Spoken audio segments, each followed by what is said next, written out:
So let's stay on quarterbacks for a second. I want to talk about Kyler Murray. He's in my opinion, the most competitive, the most difficult division in football. Do we expect Kyler Murray to break records this year?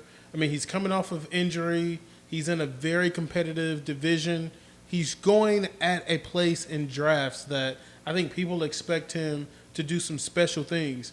Do you guys expect him to break some records this year? First off, I'm going to need you to put some respect on the AFC South, okay? We talking about most competitive. Come on. No, but all jokes aside. I thought you were actually going to say, well, never mind. I guess it would be the NFC Put some West. respect on our names. No, but seriously, I'm a huge Kyler fan, okay? I think we said this in previous podcasts. There is definitely, a need of having some hope that he takes that next step as a quarterback in terms of being able to read defenses and really utilize all aspects of the field. And I think he needs to be able to spread the ball around. I don't have a lot of DeAndre Hopkins because I think for him to take that next step, he needs to not lock in on one quarterback, okay? He needs to kind of increase that A-dot. He needs to really spread the ball around and make defenses think. I know he got hurt last year, and he's talked about, maybe not using his legs as often as a weapon. But when you are back there in the pocket, play breaks down, or you're having difficulty finding someone open, instincts are going to kick in. So for me personally, I'm not even concerned about that, okay? He's going to do what he's always done from that respect, and I think they're still going to have goal line packages where he's just walking into the end zone, okay? Moonwalking into the end zone. I mean, literally wide open, gaping holes based off of their play design. But I love the additions. I don't care what anybody says, I love the addition of A.J. Green, another stable hand, or a solid wide receiver, veteran with sure hands.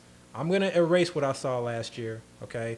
Players in bad situations, they're just not going to be as motivated. That's just life, okay? Think about the last time you were in a bad situation and how motivated you were. But really, it's also that addition of Rondale Moore. I love that addition. I've talked him up very often. He's someone that's difficult to draft to try and really rely on in redraft leagues, but I more so love what he's going to be able to do for this offense.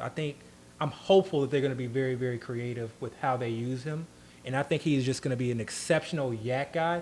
You can use him in so many different ways to where it will really expand Kyler's game and force the defenses to think and then open and make things easier for guys like DeAndre Hopkins, A.J. Green, Christian Kirk, okay?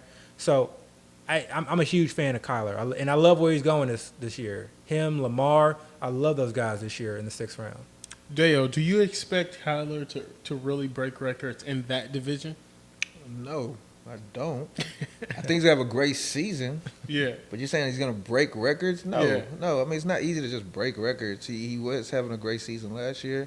He'll probably have a great season this year. I like all the additions.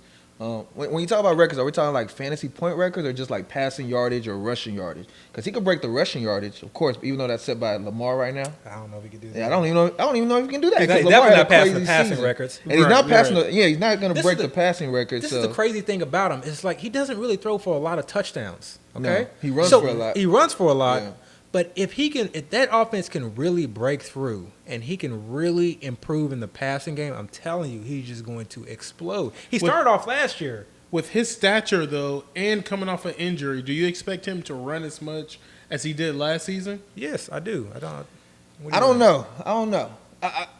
That's us getting into the mind of Cliff Kingsbury because he saw what he did last year. He ran a lot to start the season. He was doing great. They were very successful, but then he got hurt.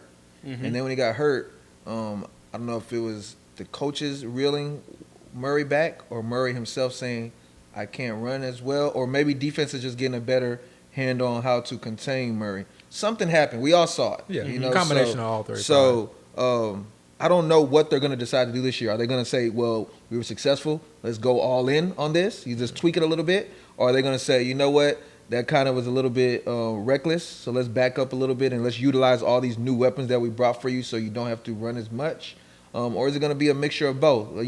Status quo, same thing as what we did last year, and just keep it moving. Ain't no telling. Let me tell you what they're not going to do.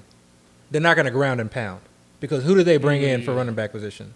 Oh yeah. And how much do they pay him? Yeah, Not, yeah. And I'm not talking down on James Conner, but just go look at the contract. You know what this offense is. Right. No, it's still going to be it's still going to be a passing offense because it kind of has to. Yeah. Like you just said, they're in the same division as the Rams, the 49ers. Who's the fourth team? The Seattle Seahawks. Seahawks. Yeah. Yeah. All these offenses that we High-powered expect to offenses, be high octane, putting up a lot of points. They're going to have to be in shootouts. I mean, you got some good defenses in the division as well, but these offenses are tailor-made to put up as many points as they possibly can. And the Cardinals are going to have to, keep up.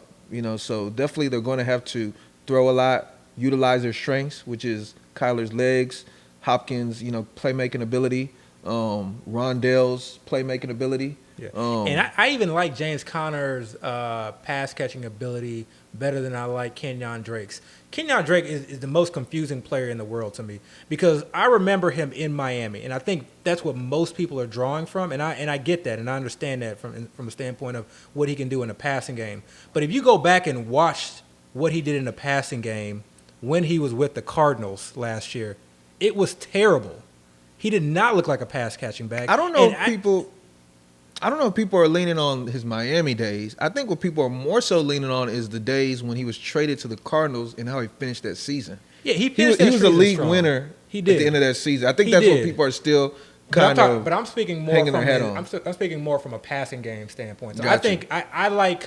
He just looked very uncomfortable last year in that role. I think the main reason why a lot of people are looking at Drake as, what he's going to do in the passing game, I think more so of it is because of the way Gruden has talked about him. Oh, they paid him a contract. They talked about it. Right. Not even just the contract. Like Gruden has just kept Yeah. talking him up like they're going to utilize him in the passing game. I think Drake himself has said, I'm going to be a weapon in the passing game. And that beat drum, everybody just keeps hearing it. And number one, he's injured. But different Yeah, he is offense, injured right now. different offense. They talked about him bulking up last year.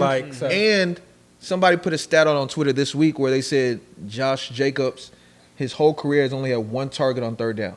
Oh yeah. That was So we're looking at the other option as somebody that's not utilized much at all. And in I'm the not passing game. comparing 2020 Kenyon Drake projections. I'm talking about what I saw on film from Kenyon Drake in 2020.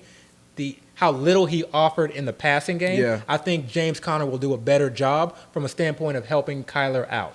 I mean, I wouldn't be surprised if we see James Conner utilize a lot there. Chase Edmonds, he's never been an every down running back. He's never really had the opportunity. He doesn't really have the size. I know they say he bulked up and trimmed down at the same time, which really doesn't make sense to me, but he did it. So we don't really know if they're going to really utilize him as that ground and pound type back. If they're at the goal line, they want to run. He's not a goal line back. Yeah, I can easily see them say, "Okay, Connor, get in there." And we've seen Connor in a feature role have let me not say pseudo, but to some extent, some success. He's been very successful at the goal line. We've all seen it. If you watch enough football, a guy at the beginning of the season can have one type of role, and then as the season progresses, when they start seeing what a certain guy gives them, they start saying, "You know what? Let's give this guy more work." I think it's gonna be a hot hand approach. And don't be surprised. Yeah, it might even be It's gonna hot be a hot hand. hand So don't be approach, surprised if Connor gets more work than what we're probably projecting, or I don't project, but what probably people assume it to be. Edmonds will get the 2-minute hurry up work. Connor and also get the goal line Edmund work. has had injury problems in the past. They all have. Yeah, but Edmonds definitely has. So it could go either way. They still got a guy in the backfield that, and I haven't heard anything about him. I don't know why, but Eno Benjamin. Yeah. He was He was a great running back at Arizona Yeah. State. He wasn't drafted high, but he was very productive in college. Yeah. And I think he played special team for him last year. I don't even think he really got much play at all. Yeah. I think they almost redshirted him. Yeah. Who else is back there? I don't know anybody else they brought back. It could be a situation one of those guys get hurt. Eno might get some burn, and if he shows up, Stay you ready. never know. Stay ready. Stay ready. Yeah. So.